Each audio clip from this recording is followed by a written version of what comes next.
sort of a teaser for the conclusion of the main story, thinking about adding a few more side stories from the view of individual humans and aliens. Humanity's war of retribution had raged for 15 years since the first engagement over the Isset homeworld. 15 years of blood, tears, sacrifice, and death on an unimaginable scale. 15 years of meeting new races, making new allies, and strengthening those bonds on the battlefields of hundreds of planets and countless sections in the blackness of space. 15 years of driving the Wraith off numerous worlds and colonies. 15 years of liberating billions of lives from under the yoke of the Wraith. 15 years of scouring the galaxy for the Wraith and eradicating any they found. And now, the coalition formed during those 15 years stood on the Wraith's final bastion, the home system of their creators, the ones that created them to fight their wars and conquer new territories, only to see those same weapons turn on them and exterminate them. Only a handful escaped to tell the tale. The end of the war was finally in sight, but between that end and the mass of coalition forces were billions of Wraith in space above and on the ground of a dozen worlds and moons. The only thing holding the humans back from treating their star, like they did Saul, were the millions of slaves taken to toil for them. Many of the coalition advocated doing that anyway, but the losses they suffered, both in Andromeda and the Milky Way, just reinforced their belief in the value of the lives of other races. Humanity would fight alone if they must, but they would see those slaves free or they would be dead. Shamed by this and remembering what the humans suffered to free their worlds, they agreed. Billions of humans and her allies, 24 races, readied themselves for the final campaign. The Götterdämmerung to determine the fate of dozens of galaxies was about to begin. The humans' 5 massive motherships became the flagships for 5 fleets, consisting of thousands of ships, big and small, and millions of ground troops. The coalition began the methodical process of destroying Wraith defenses, eliminating their presence on every moon and planet, giving millions of slaves their first taste of freedom in ages. Thousands of ships and millions of lives were lost in the drive to the Wraith homeworld, but for every ship lost or soldier fallen, a dozen Wraith joined them in death. Battles bigger than anything seen, in even humanity's long history of warfare, were mere skirmishes in this campaign, until there was only one fight left. The only planet still held by the Wraith, the remnants of their once vast empire, now fewer than 1 million ships and a few billion ground troops. Despite all their losses, they still outnumbered the array of ships fielded by the coalition and her ground troops.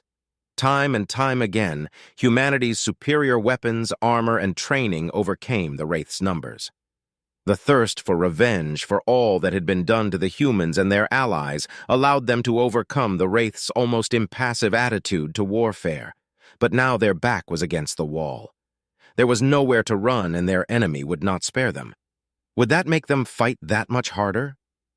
Aboard the human flagship, Revenge, the leaders of the coalition militaries held their final briefing before the battle. Admiral Tanaka stood before a huge monitor showing the plan of attack. The Wraith had spread their fleet out and surrounded the planet, Admiral Tanaka said while pointing to the orbital map. The Coalition War Council has elected to focus on less than one hemisphere. Tanaka continued. Second Fleet would cover the eastern flank, third the western, fourth the northern, and fifth the southern flanks, pointing to each one as he said them. First Fleet will punch a hole through the defenders and allow the transports to land troops, circling the fleet with the pointer. And our Aukian friends, nodding his head toward their admiral, will deploy several small decoy fleets on the other side of the planet to keep those ships from reinforcing the others. They'll be using all those lovely tricks of theirs to confuse the Wraith sensors with just how many ships are there. Tanaka followed up. The Aukian admiral's predatory look showed just how eager he was to confound and embarrass that part of the Wraith fleet. It would be the greatest trick ever played in galactic history. Tanaka then pointed to a group of 3 males and a female sitting together before speaking. Generals Garcia, Hamalak, Zithical, and Field Commander Kesitel, each nodding their head as their name was called, will lead the ground forces and hit these 4 targets, once again using the pointer to identify them. Admiral Tanaka finished up, It's been a long road, my friends, but it's time to finish it. Report to your forces, and may fortune favor us." Alarms sounded throughout the fleet. Aliens and humans ran to their battle stations. Batteries of missiles rose into place along the hulls of the flagships. Railguns, lasers, and plasma weapons were primed, and fighters were launched. The Armada assumes formation and prepares to, unless a violent death on the Wraith. The transports fell behind the accelerating ships and waited for their chance to unleash their lethal cargo. Admiral Tanaka sent a message to the fleet with only one word: "Begin." This story is set in the final battle for the Wraith homeworld. Riding Trails of Fire. Lieutenant Yaram Tazi walked around her Black Widow starfighter, waiting for the balloon to go up. She ran a hand over its smooth surface. She looked for any flaws that might be fatal in space combat.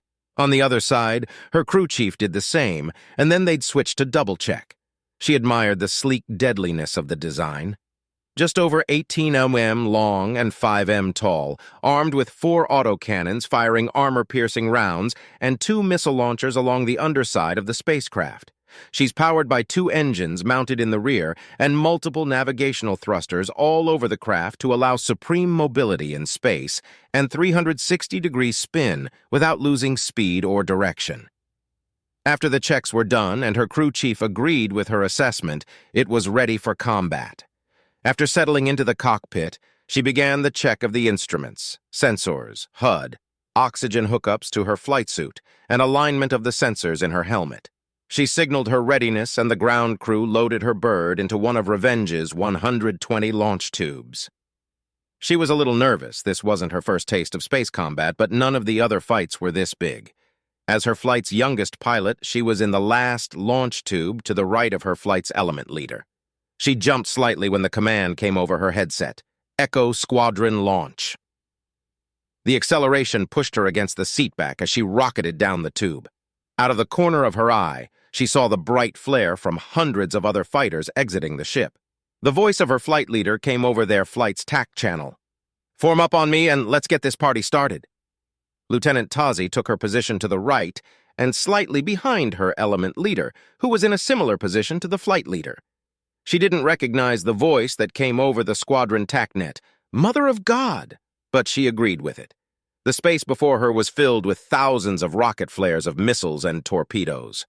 Railgun rounds, only visible because of a special coating that acted like the tracers of old, were so thick it looked like you could walk on them. Pulses of plasma and laser fire crisscrossed the region between the two fleets. Enemy fighters rose from the ranks of Wraith warships, and coalition fighters and bombers rushed to greet them. A vast dance of death began as the Wraith fighters met the coalition fighters in the spaces between, and the waves of destruction the larger ships threw at each other. Here and there, an unlucky fighter or bomber ended up in the line of fire from the behemoths and briefly lit up a small piece of space as it exploded. She tried her best to stay with her element leader as he got on the tail of a Wraith fighter. His autocannon slugs took huge chunks from the enemy fighter before it exploded in a brilliant flash, and off they went, looking for another target in the massive sphere of dogfighting ships.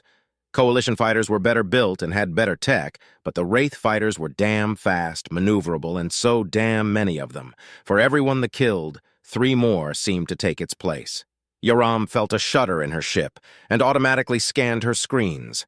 Her armor had held with no significant damage. She had a Wraith fighter on her tail doing its best to kill her. She fired her port thrusters and her ship flipped 180 degrees. She squeezed the trigger and watched the slugs punch holes through the enemy cockpit, the enemy fighter losing control and zipping by her. She flipped again and went looking for her wingman. She spotted him just in time to see his ship disintegrate after being unlucky enough to be in the path of a plasma bolt meant for an opposing capital ship. She started to look for her flight leader when the group leader's voice came over the TACnet: "Echo Squadron, support bomber squadrons 3 and 6 attack runs on enemy capital ships at grid X-ray 25.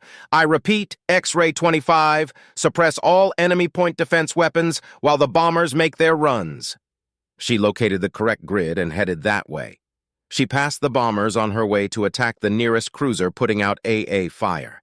She skimmed only a few meters above the cruiser's hull, pouring fire into any weapon systems in her way, and then turned around to do it along the other side of the cruiser. One down, but so many more to go. Her squadron swarmed over the closest cruisers and capital ships, reducing the volume of fire but not ending it completely. They did their best, but several bombers were hit while doing their run. The others bored in on their targets, released their bombs, and quickly hightailed back to their carriers for rearmament.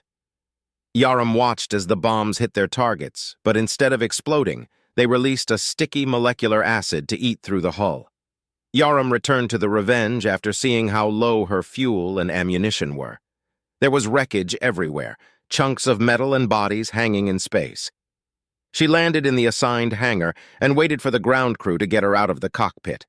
She ordered more fuel and ammo restocked before taking care of personal business and then reporting to the CAG. She made her report and was given her new orders.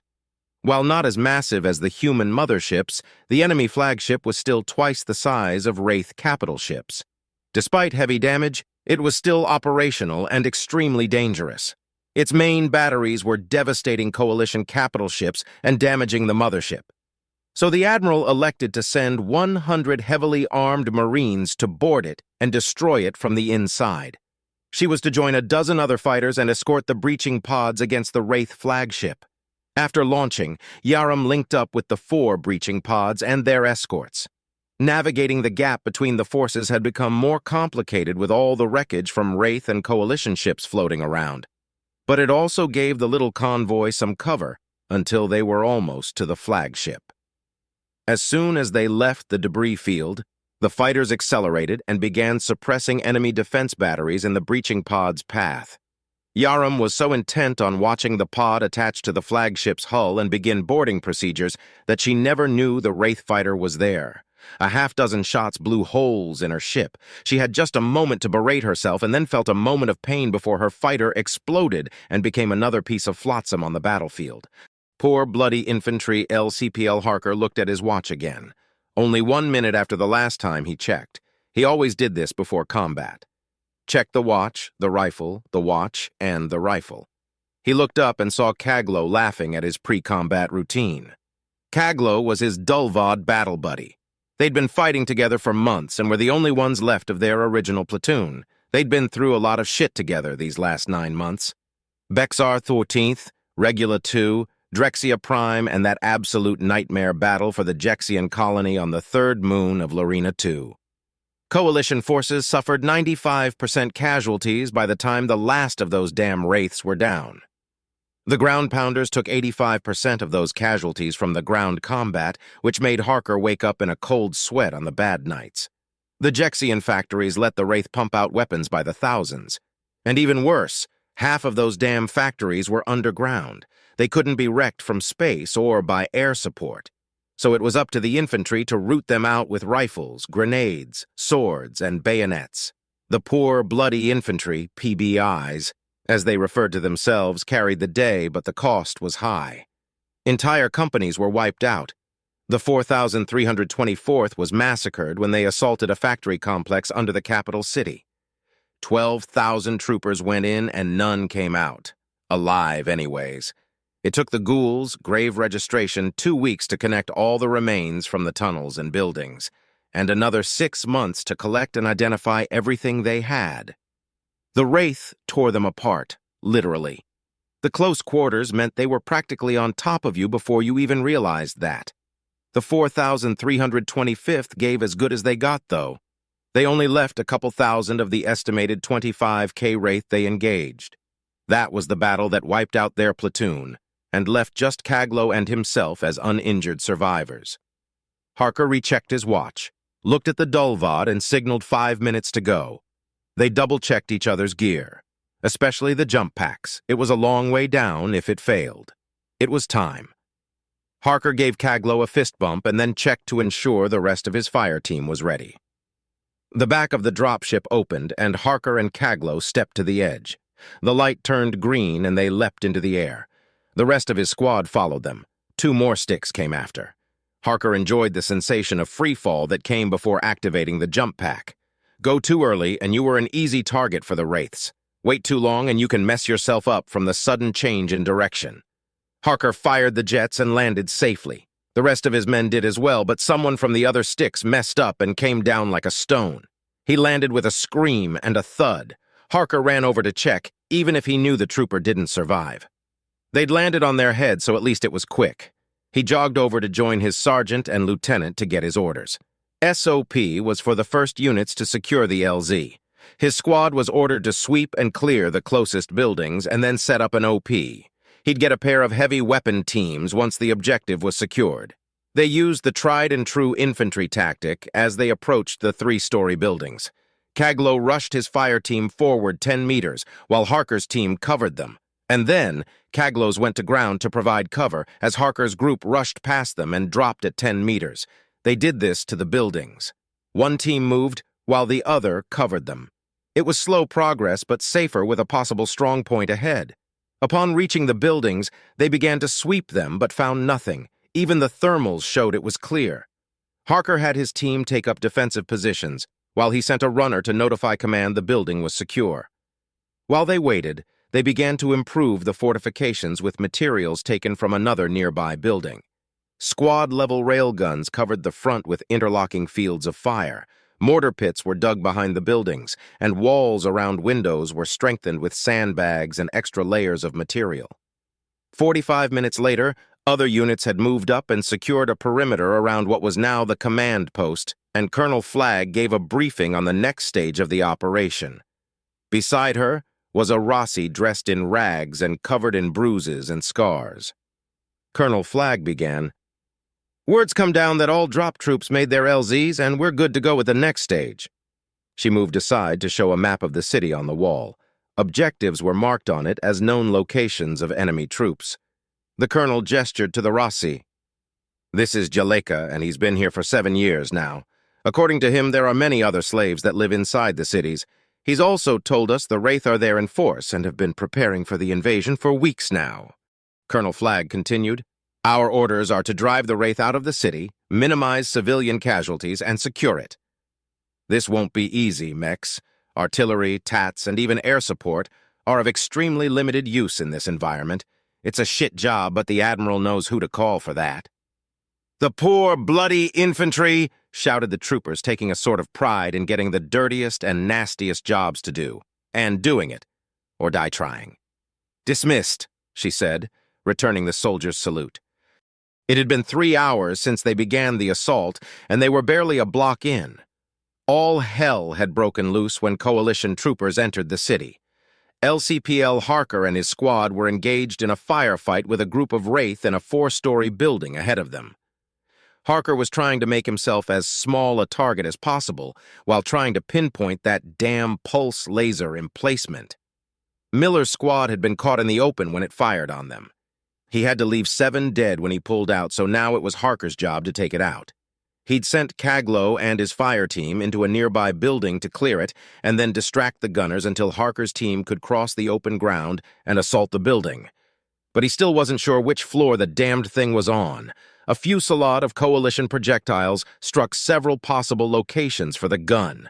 Fuck it, Harker thought before he ran across the street, stooped as low as he could and still run in his armor. He took cover in the doorway while waiting for his team to cross. So far, so good, he said to himself. The last of his troopers went down as the pulse laser finally announced itself. Shit, he thought, and then gave orders to his team. They split into pairs and slowly advanced down the hallway, checking each room before moving on. They did this room by room, floor by floor, before finally locating the gun. He listened, but couldn't tell how many Wraith were in there. Harker sent 2 troopers to the room directly below them. Once they were in place, Harker's team kicked in the door and fired into the room. The Wraith gunners were caught by surprise, but reacted quickly and dove to the floor. The second they hit the floor, a volley of shots pierced the floor from below, shredding the prone Wraith. After determining they were the only ones in the room, he crossed to the window and gave the signal that it was done. He tossed the pulse laser out of the window and had the satisfaction of seeing it break into pieces. The Wraith wouldn't recover that weapon. They finished clearing the building, met up with Caglo's team, and went stalking the next strong point. As they crept along the wall of the next building, Harker reminded himself it could be worse. The Geis were fighting below ground in the tunnels and sewers. A sound from behind a door almost earned a grenade through the window before realizing they were civilians. But before they went, one of them pointed out another Wraith strongpoint. For 3 long days, the Coalition forces fought a vicious close-quarters battle with the Wraith defenders. This allowed the Wraith to use their natural abilities to their fullest, and casualty lists showed that.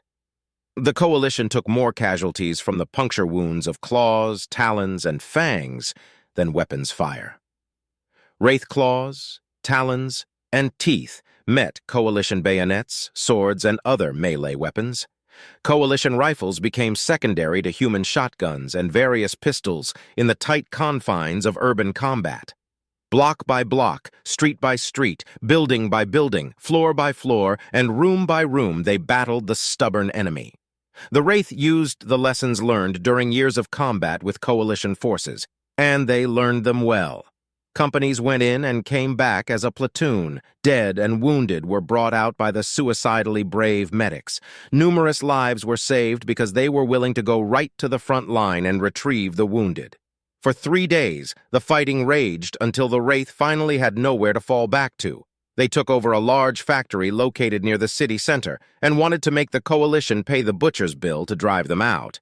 But that wasn't needed. Thermals and other devices determined there were only Wraith inside, so Command called in a bombardment from orbit. Once that was done, the infantry rushed the ruins and finished off any survivors before they could recover. 1 city down, dozens to go. LCPL Harker sat with his helmet off and his back to a wall. His helmet, armor, and weapons were covered in the gore from several species. He looked towards Kaglo, but he wasn't there anymore. He got jumped by 3 Wraiths and managed to kill 2 before the 3rd brought him down. Harker killed the 3rd and then wept as his friend died in his arms. Only 5 members of his squad were still hale. The rest were dead, wounded, or missing. He tried to take solace in the low number of civilian casualties, but it was hard to remember that after his closest friend, his battle buddy, and his brother had joined thousands of others in death. Right now, he just wanted out of this armor, some hot food, a shower, and some sleep. Not necessarily in that order. He knew this wasn't done. There were more cities and camps to liberate before it was done, but humanity's final revenge was almost here.